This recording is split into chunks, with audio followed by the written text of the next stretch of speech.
The annual Henderson family reunion had always been a carefully orchestrated display of financial hierarchy, and this year's gathering at Uncle Robert's lake house was no exception. From my spot on the weathered deck overlooking the water, I watched my relatives perform their usual dance of success signaling while calculating exactly how much their lifestyles depended on money I'd been quietly providing for years. "Emma's always been the generous one," Mom announced to the assembled crowd of aunts, uncles, and cousins, her voice carrying that particular tone she used when discussing my simple lifestyle choices. She was regaling them with stories of my latest loan, $15,000 to cover my brother Jake's wedding expenses, while wearing the diamond tennis bracelet I'd purchased for her birthday. To my family, I was the reliable safety net, the 26-year-old accountant who lived modestly, drove a practical Honda, and somehow always had cash available when family emergencies arose. They assumed I'd inherited some money from Grandpa Henderson, maybe had good savings habits, possibly lived so frugally that I'd accumulated a decent cushion over the years. What they didn't know was that my accounting job was actually a position as senior portfolio analyst at Sterling Capital Management, one of the most exclusive hedge funds in the country. What they definitely didn't know was that I'd been managing my $23 million trust fund for the past 4 years, carefully providing family loans that were actually gifts while maintaining the fiction that their shy, practical Emma was just being helpful with her modest resources. The trust fund had been established by my maternal great-grandfather, a railroad magnate whose wealth had been carefully preserved through 3 generations. I'd gained access at 25, with the stipulation that the fund's existence remain confidential to protect family relationships and prevent manipulation by relatives seeking handouts. Grandpa Henderson had been wise to that requirement. For 2 years, I'd watched my family's financial desperation intensify while they maintained elaborate facades of success. Dad's construction business was hemorrhaging money, Mom's boutique had been operating at a loss for 18 months, and Jake's new law practice existed primarily on business cards and borrowed confidence. But they'd never asked me directly for help. Instead, they'd created elaborate scenarios where I could discover their financial stress and offer assistance. Mom would mention unpaid medical bills within my earshot. Dad would leave construction loan documents on the kitchen counter when I visited. Jake would discuss his student loan burden with pointed casualness during family dinners. I'd played along, offering what they assumed were generous but manageable amounts from my good savings habits. $5,000 here for Mom's medical bills. $10,000 there for Dad's equipment payments. $15,000 for Jake's wedding because family should support each other's special moments. They'd accepted my help gratefully while maintaining their public narratives of independence and success. Mom's social media showcased her thriving boutique business. Dad's LinkedIn highlighted his construction company's steady growth. Jake's Facebook posts featured photos from expensive restaurants and weekend trips that I knew were funded by credit cards he couldn't afford to pay off. The reunion had become their annual opportunity to solidify these fictional success stories while positioning me as the family's stable but unremarkable member. I was the one who'd found her niche in a practical profession, who'd learned the value of living within her means, who represented old-fashioned financial responsibility, in contrast to their entrepreneurial ambitions. "Emma just has that natural frugality," Aunt Catherine observed, gesturing toward my simple sundress and basic sandals. "It's so admirable how she's built up her savings instead of chasing flashy investments like everyone else." Cousin David nodded agreement. "She's probably the only one here who'll actually have a secure retirement. The rest of us are too busy building businesses and taking risks." Risk-taking. If only they knew that my conservative savings account had generated $3.7 million in returns last year through sophisticated derivatives trading and private equity investments. If they understood that their practical Emma had access to investment opportunities they couldn't spell, much less comprehend. But maintaining their illusions had become increasingly expensive. The family loans now totaled $127,000 over 2 years, with no repayment in sight and escalating requests for additional assistance. Today's reunion would mark the end of our carefully maintained financial fiction, because they'd finally overplayed their hand.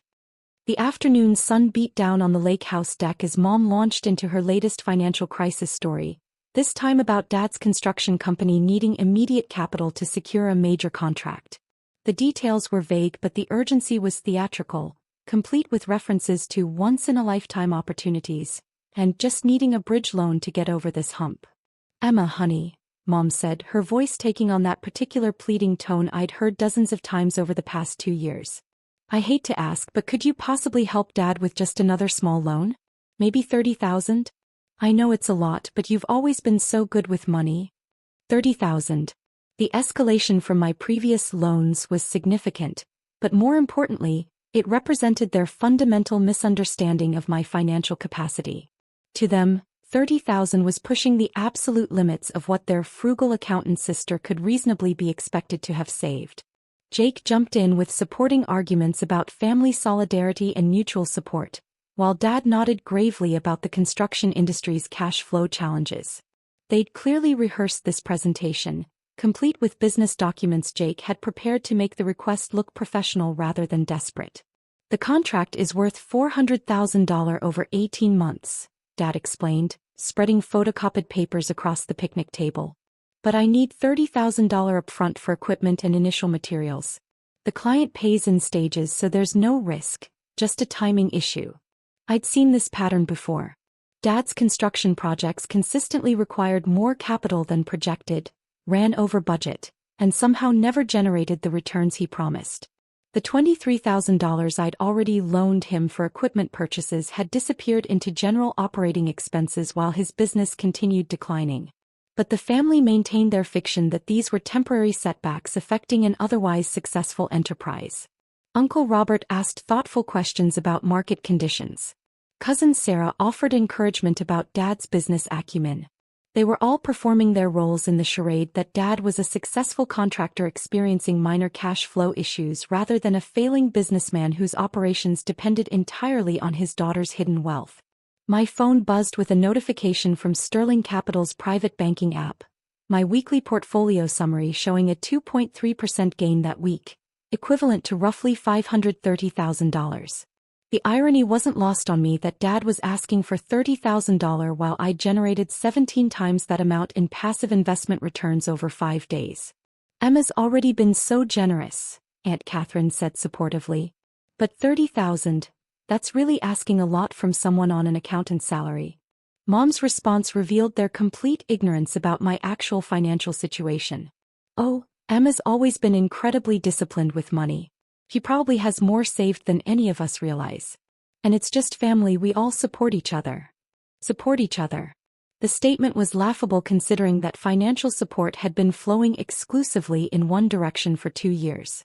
I'd covered Mom's medical bills, Dad's business expenses, Jake's law school debt, and even Uncle Robert's car repairs, all while they credited their recovery to their own financial management skills. Jake decided to apply additional pressure by making the request more emotional. "Emma, I know this is a big ask, but Dad really needs this opportunity. You've always been the responsible one, the one who thinks ahead. This could set him up for real success instead of just surviving month to month." Real success.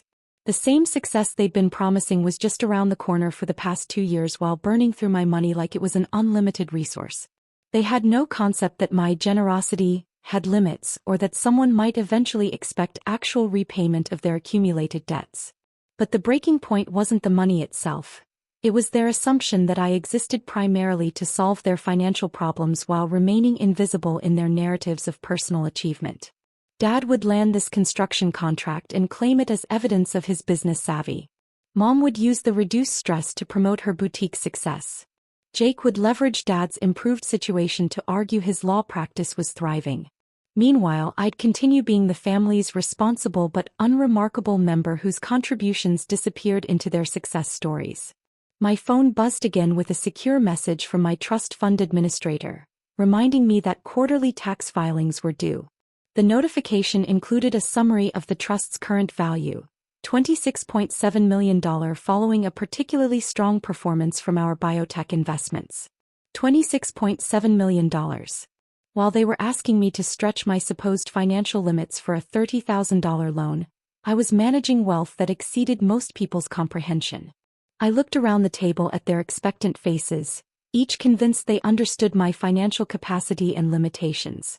It was time to educate them about exactly who they'd been dismissing as the family's financial underachiever, The request hung in the air like a challenge as I pulled out my phone, ostensibly to check my banking app for available funds. But instead of opening my credit union account with its modest balance, I accessed the Sterling Capital Management portal that connected directly to my trust fund holdings. "Let me just check my available credit limit," I said loud enough for the entire family gathering to hear. The private banking interface loaded immediately, displaying real-time portfolio values and transaction capabilities that would have seemed impossible to people who banked at Wells Fargo. Dad leaned forward expectantly while Mom smiled encouragingly, both convinced they were about to witness me stretching my financial resources to their absolute limit for the family's benefit. Instead, my phone began chiming with automated notifications as the Sterling Capital app updated my portfolio holdings in real time. The sound caught Uncle Robert's attention first, then Jake's, as the high-frequency alerts suggested something far more sophisticated than a typical banking app.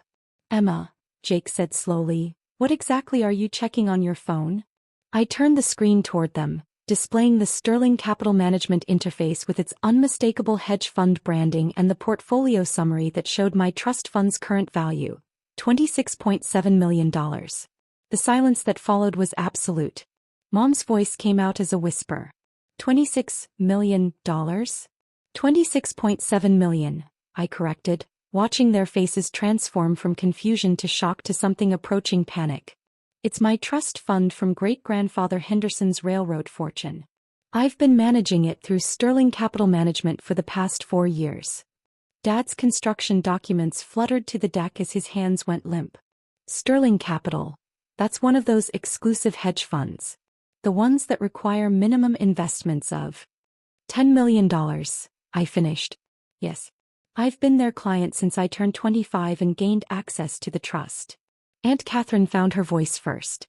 "Emma, you've been sitting here listening to us talk about money problems, while you're worth $26 million? While I've been quietly solving your money problems," I corrected. "The $127,000 in loans I've provided over the past 2 years? Those were gifts from my trust fund, not stretched savings from my accountant's salary." Jake's face went white as the implications hit him. "You mean, when I borrowed $15,000 for my wedding, I authorized a trust fund distribution equivalent to what I spend on dinner at good restaurants," I said calmly. "When Dad needed $23,000 for equipment, it represented 0.0009% of my portfolio value." The family gathering had gone completely silent, everyone staring at their phones or drinks or anything except my face as they processed the magnitude of their misunderstanding. Uncle Robert finally spoke, his voice carefully controlled. "Emma, why didn't you tell us about the trust fund?" "Because great-grandfather Henderson specifically structured it to remain confidential, precisely to prevent family members from treating me like a personal bank instead of a relative," I replied. "He understood that known wealth changes family relationships permanently." Mom's voice cracked slightly. "But we've been treating you like you were barely getting by, while living off money I provided," I confirmed. "Dad's construction business survives on my distributions. Mom's boutique operates on my capital. Jake's law practice exists because I covered his startup costs. Your entire lifestyle for the past 2 years has been subsidized by the trust fund you just assumed didn't exist." The Henderson family reunion had suddenly become a very different kind of gathering. And they were finally meeting the real Emma Henderson. Resolution: 360 words. 3 months later, I reviewed the final Henderson family financial arrangements from my new penthouse office in Manhattan, where Sterling Capital had promoted me to senior investment director after my successful management of several high-net-worth family transitions. The revelation at the lake house had triggered immediate and permanent changes in family dynamics. Within hours of learning about my trust fund, the requests for financial assistance had escalated dramatically. Dad wanted $200,000 to really expand his construction business. Mom requested $150,000 to take her boutique to the next level. Jake proposed a $300,000 investment in his law practice expansion. Their sudden entrepreneurial ambition had been predictable but disappointing. The family members who dismissed me as financially unremarkable were now treating me like a personal investment fund, complete with business plans they'd clearly assembled in desperate all-nighters. I'd declined every request and established formal boundaries through my trust administrators.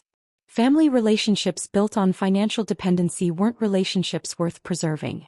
Great-grandfather Henderson's confidentiality requirements had been wise beyond his time. Dad's construction business folded within 6 weeks once my hidden subsidies ended. His major contract had been fictional, designed specifically to justify the loan request at the reunion. Mom closed her boutique after realizing its apparent profitability had been entirely dependent on my gifts disguised as family support. Jake's law practice downsized to a shared office space in a strip mall, though he'd managed to avoid complete bankruptcy by finally accepting that his business model was unsustainable. The extended family had scattered after the story spread through their social circles. Uncle Robert's lake house went up for sale when it emerged that his successful retirement had also been subsidized by my trust fund. Cousin Sarah's Facebook posts about family values disappeared entirely. My actual friends, colleagues from Sterling Capital who understood inherited wealth and professional achievement, had welcomed the end of my family charade. No more pretending to live paycheck to paycheck while managing 8-figure portfolios. The Henderson family fortune now supported exactly one Henderson, the one who'd inherited both the wealth and the wisdom to preserve it. Their demands for more money had ended the moment my trust fund status emerged. Their access to that money had ended along with it. Great-grandfather Henderson would have been proud of how his confidentiality protocols had protected his fortune from exactly the kind of family financial destruction he'd anticipated. Professional boundaries had been established. Generational wealth had been preserved. And I was finally free to be wealthy without subsidizing their illusions.